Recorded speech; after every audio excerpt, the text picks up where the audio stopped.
अजित पवारांच्या मृत्यूवर राज्यस्तरावर शंका उपस्थित होऊ लागल्या आहेत।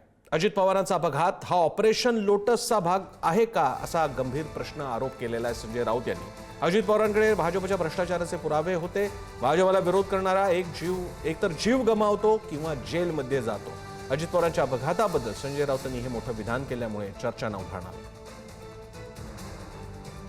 भूकंप झाला तरी संजय राऊत म्हणतील की हे ऑपरेशन लोटसचा भाग आहे। अजितदादांचा अपघात हा अतिशय दुर्दैवी होता। महाराष्ट्राचं यातून मोठं नुकसान झालंय आणि या अपघाता प्रकरणामध्ये स्वतः माननीय शरदचंद्र पवार साहेबांनी देखील स्पष्टपणे सांगितलंय की हा अपघात आहे, घातपात नाही। संजय राऊतांची समज शरद पवार साहेबांपेक्षा मोठी आहे का? ती असेल तर मी काल देखील सांगितलं होतं, संजय राऊत यांचा भारतीय न्याय व्यवस्थेवर विश्वास नाही।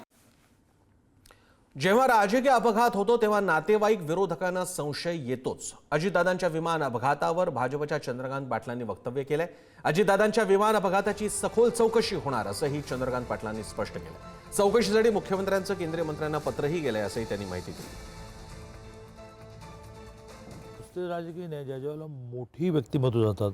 गुजरातच्या कर्णावतीच्या विमान पडण्यामध्ये माजी मुख्यमंत्री गेले, माझे परम मित्र विजय रुपाणी।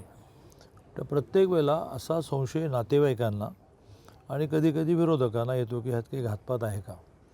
अगदी थेट संजय गांधींचं विमान पडलं तिथपर्यंत जरी गेलो तर त्याही वेळेला अशीच चर्चा झाली आणि ती चर्चा होणं चुकीचंही नाही। आपल्या मनातला आलेल्या संशयात पण माननीय देवेंद्रजींनी अतिशय तत्परतेने केंद्रीय विमान प्राधिकरणाशी बोलून चौकशी लावली आहे। अहवाल बाहेर येईल।